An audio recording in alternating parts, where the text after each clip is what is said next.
Hey Canucks fans, I don't know about you, but I'm really excited about the changes to the Canucks coaching staff. I'm Canuck Clay, founder of the GLCPC, the Good Looking Canucks Positivity Club. This is my Canucks take, all in one take. It's Clay's Canucks commentary for Thursday, June the 10th. This is where you get Canucks insight that's positive, timely, and trustworthy.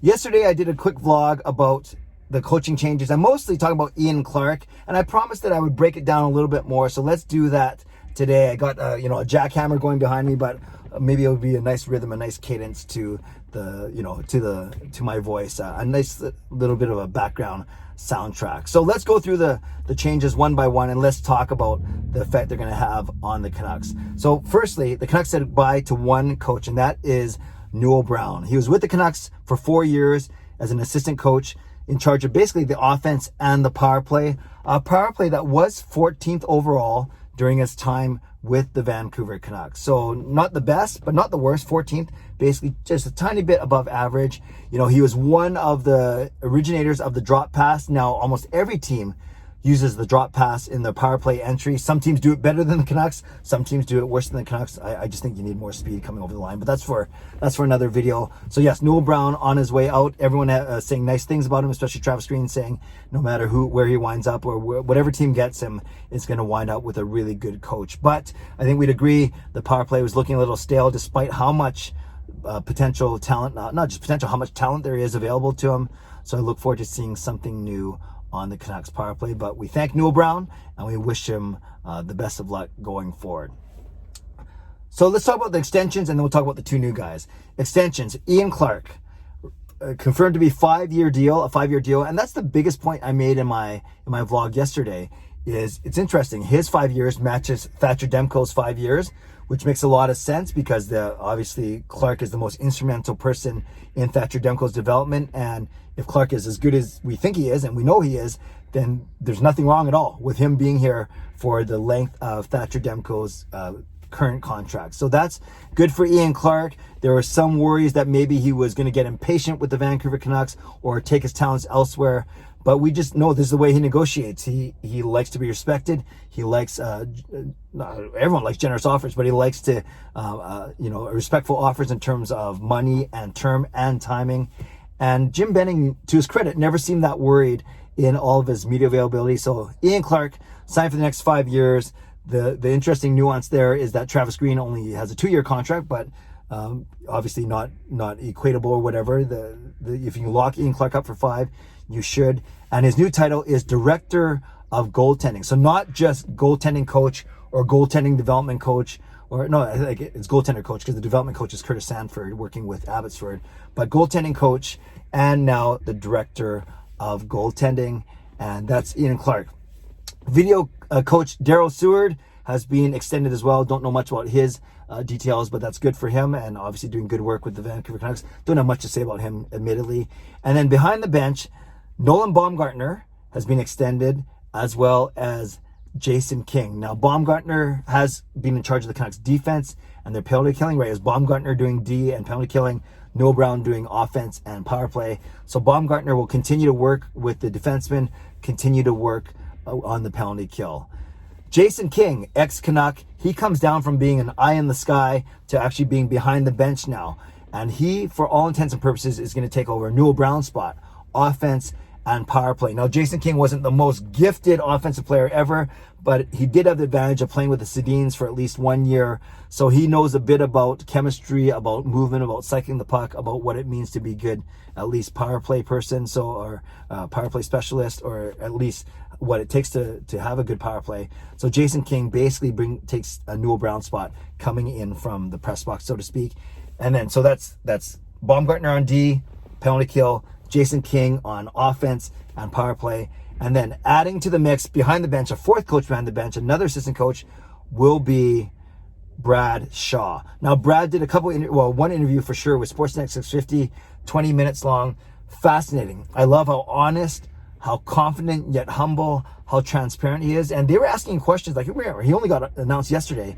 I had a couple conversations with Travis Green over the past couple of weeks, but they asked him, how would you help this Canucks team, especially on defense? That's his specialty. He's worked with guys like Alex Pietrangelo in St. Louis. He's worked with guys like Rowensky and Seth Jones in Columbus. And he basically said, when it came to Quinn Hughes, he said he's got to get better in his one-on-one battles. He's got to pick his spots, going after the puck when it's exposed, and saving energy and just being smart. And the more you can play better in those one-on-one defensive battles, the more wins you can have, the better it will help your transition game and your offensive game.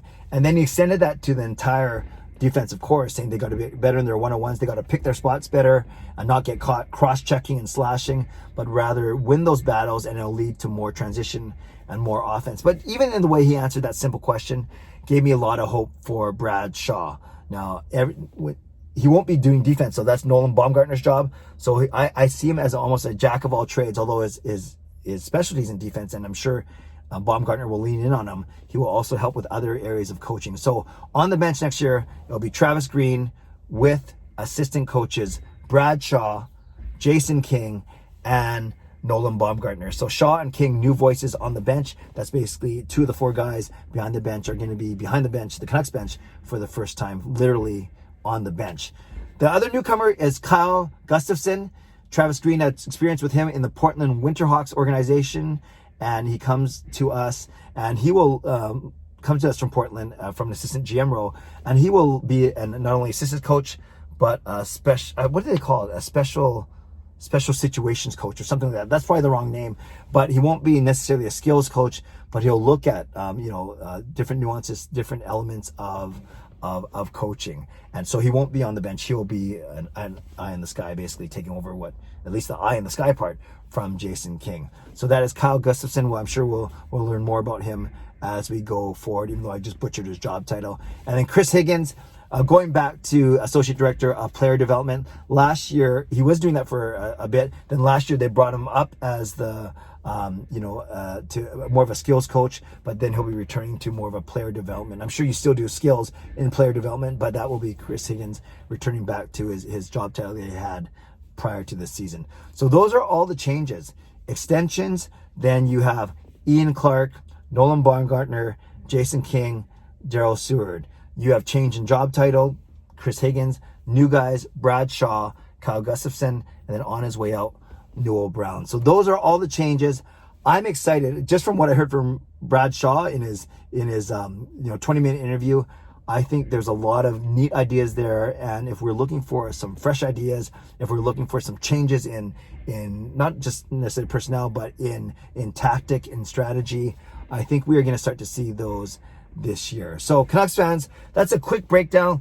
Let me know which signings / extensions you're most excited about. Are you sad that Noel Brown is gone? And is there anything that you still think the Canucks are missing when it comes to coaching staff? I give Jim Benning full credit here. He was kind of coy when it came to the media, almost like kind of pass off, oh, don't worry, we'll get it done. Yeah, we're going to sign our coaches, blah, blah, blah. But in one fell swoop yesterday, he announces, changes, or at least announces, the status of 8 coaches, 7 either extended or new, and 1 on his way out. So leave a comment below. I love to read, react, and reply. As always, let me know what you think about all these changes. Speaking of changes, you may have noticed that I changed up the front end of my videos. I felt like I was taking too long to get into the actual topic. So what I'm going to do is I'm going to backload all the announcements into my videos now. So if you made it this far, in the comments below, along with commenting on the coaching changes, put one of 3 things, just so I know that you made it this far. You can give my traditional and my staple booyah. That's what I say at the end of all my live streams after I drop the most amazing dad joke in the world. So you can type in booyah in the comments. That way I know you got this far. You can type in GLCPC, of course, because that's what we're all a part of, the Good Looking Canucks Positivity Club. Or if you want to write a very cryptic, change is good, I'll take that as well. Change is good. So type that in the comment section. Booyah, GLCPC, or change is good, or you can do all 3 if you want. That just lets me know that you made it all the way to the end of this video. So going forward, I'll do a very quick intro. And you might have noticed in my intro, I didn't say Clay Emo, I just said Canuck Clay. I also said that it's Canucks insight that is positive, timely, and trustworthy. I'm 46 years old. I've been around this team ever since I was born. Not been around, but I've been following this team, being a fan of this team. And I want to be known as your most trustworthy source for Vancouver Canucks news. So I'm adding that to my tagline.